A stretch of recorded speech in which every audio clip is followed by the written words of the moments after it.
Here's the scary thing about Nick Ebersat's conversation with you. It wasn't that 7 million able-bodied men are affirmatively not looking for work. It's what they're doing instead.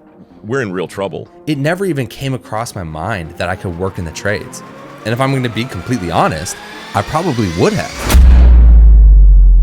Let me take you back. You wake up on maybe a weekend, you open up the Discovery Channel and you put on your favorite show as a child, Dirty Jobs. And you watch this man partake in all of these amazing, crazy jobs that pay really good money. And your parents tell you, go to college. And you're like, sounds good. But we've come back around. The labor force is hurting. And Mike Rowe is on this podcast really opening up about this crisis and what are some possible things we can do to fix it.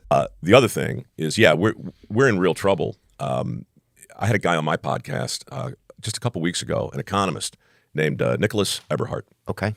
This guy is brilliant.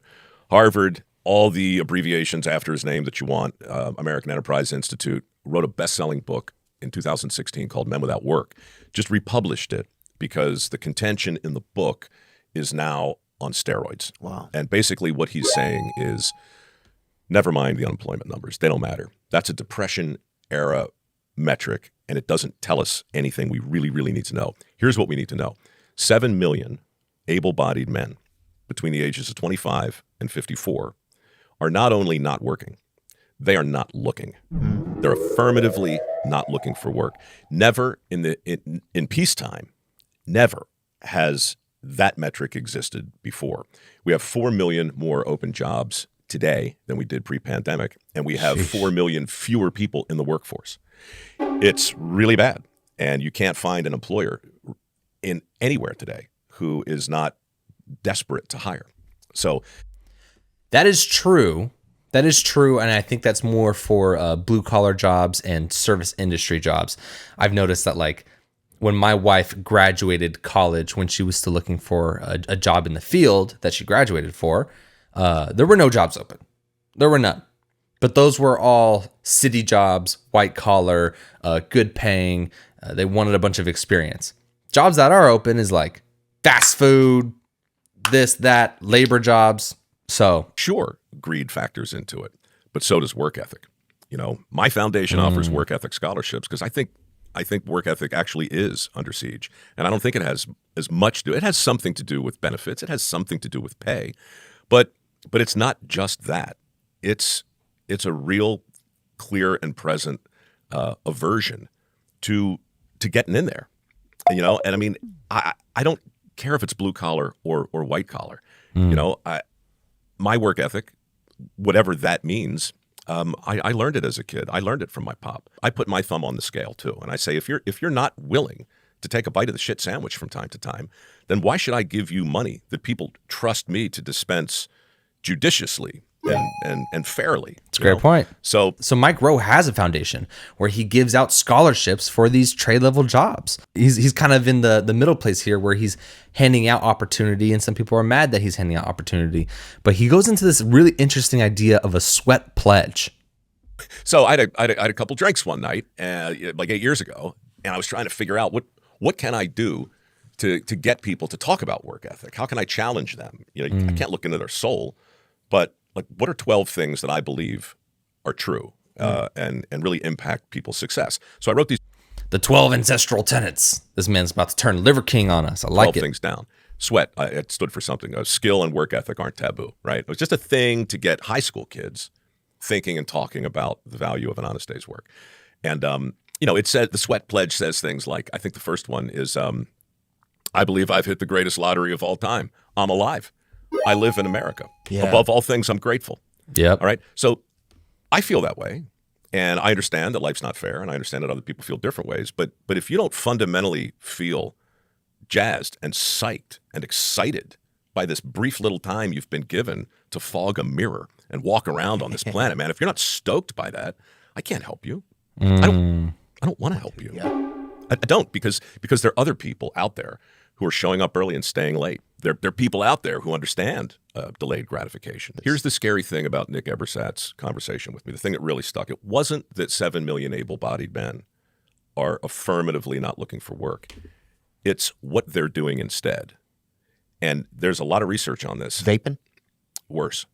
What they're doing instead, and this data, by the way, comes from self-reporting surveys. So this is what the 7 million men have explained is taking up all their time. 90% of them are spending over 2,000 hours a year on screens. Yeah. Now, 2,080 hours, that's 40 hours a week. That's a full-time job. This man just exposed everybody. And they exposed themselves. 40 hours a week on screens, on phones. It's an unemployment crisis for sure. But it's also a crisis of work ethic. It's a crisis of men that don't know, that don't realize what they got to do to get stuff done.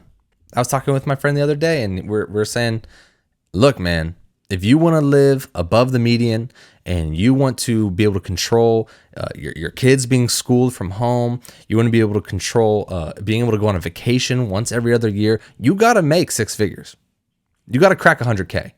You got to do something. Now, a lot of people are in different areas and that fluctuates. But you're not making 100K making a 40-hour, working 40 hours a week on your phone. But when I think back to when I was growing up and I would watch Dirty Jobs, it never even came across my mind that I could work in the trades. And if I'm going to be completely honest, I probably would have. If that was presented as an actual opportunity, yeah, I would have. I was never interested in going to college. I remember in junior high, I decided, hey, mom and dad, I'm not going to go to college. What I'm going to do instead is I'm going to take my camera and I'm going to be able to sustain myself by the time I move out when I'm 18. And they're like, okay, if you can do it. So I spent my entire high school learning how to use a camera, learning how to grow a freelance business. And over time, I got better and better. And by the time I graduated high school, I had enough clients monthly to move out on my own, self-sustain. But I knew I wasn't going to college. And I'm glad I had a passion for cameras, but some people don't. And some people aren't presented with this opportunity of the trades. And you know what's really interesting is that we look at trades 2 ways. We look at it as like it's less desirable work, but no one really talks about the money. And the real part that's less desirable is the labor of it, right? So when people are saying, oh, it's less desirable because you're doing the labor, they're not talking about the idea that you could start a business. Not only could you learn this skill and get paid good money for it, but you could start a business and then you're doing the marketing, you're doing the sales, and you might actually like getting your hands dirty, right? No, everyone overestimates that. You might like being in the field and working it. But when I think back to, was this ever talked about? Was this an opportunity was it always just go to college or was it go to trade school? It was never go to trade school. That's insane. And even now, I know if all of this was to fail, bro, I'm becoming a plumber. Okay. Now this brings me to an interesting comment I got on one of my videos. So I was talking about this idea of college versus just going to the trades. And this person says, I think your first point is misguided. College, even for our parents, was much more affordable and carried a lot of weight, especially if the degree was from a good and reputable institution. True. Nowadays, one of the greatest tickets to a 100K job is going to college and studying a STEM major. College is still a great vector for social mobility. Now, as it relates to online education, I went through online education during the pandemic. It's safe to say that by all metrics of evaluation, student performance dropped heavily. People simply cannot learn online the way they can in person. Now, the biggest problem with that statement is that it's neglecting the idea that 40% of people with student loans don't have a college degree. And that's completely neglecting the fact that people with college degrees and student loans aren't using their college degree. An even greater ticket, what I said, to a 100K job is trade school, but that's looked down upon in a lot of circles. Colleges have the monopoly on the be successful culture.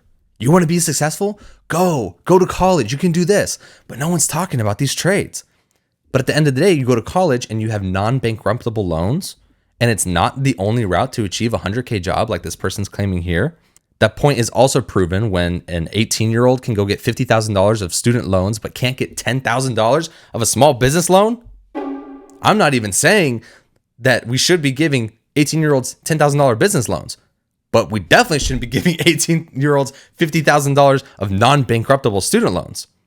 Their reply to that was, the reason why trades are looked down upon are for the following two reasons: the risk to one's health and the social mobility factor.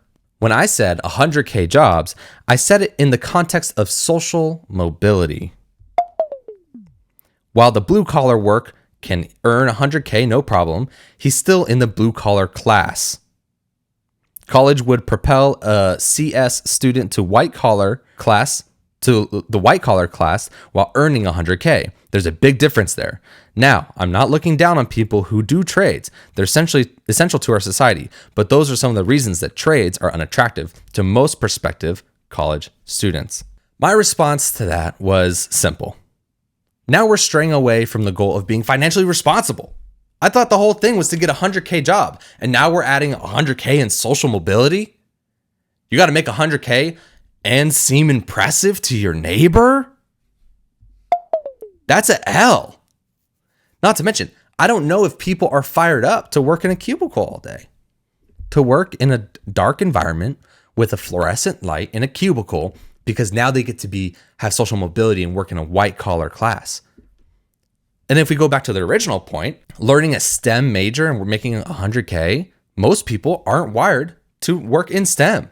But I'm not going to thrive in STEM, and I'm going to drop out, and I'm going to be like the 40% of people with student loans without a college degree. Now, if we want to get into the whole argument of the risk to one's health, then we would also have to factor in the lack of vitamin D, the lack of exercise, sitting down for 8 hours a day, not getting sunlight, working in an environment that isn't fruitful to you, looking at a screen for long periods of time so your eyes become mush. We would have to factor that in as well. Last time I checked, exercise is better for your body than not exercise. And if you can work and exercise at the same time, cool. You might come back with a few more bruises, a few more scrapes, but you get the same amount of money. And to bring it all full circle, that's not even touching the idea that you can have a successful white collar job and not go to college. You don't have to go to college to do either. You don't have to go to college to do a white collar. So if you're going to say get a 100K job doing white collar work, college isn't the best route either. And here's the thing. I am not against college per se. I think there's plenty of scenarios where college is needed. But guess what? They don't need another talking head. They don't need me to promote them. They don't need another person saying you need to go to college to be successful. We need people that are looking around and being like, hey man, we have a lot of people not working and we have 11 million open jobs.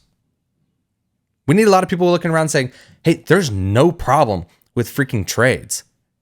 And if you want to go a level further, the lack of desire for a trade would be working in a job. But you could start a business and then you have ownership. Ownership is desirable.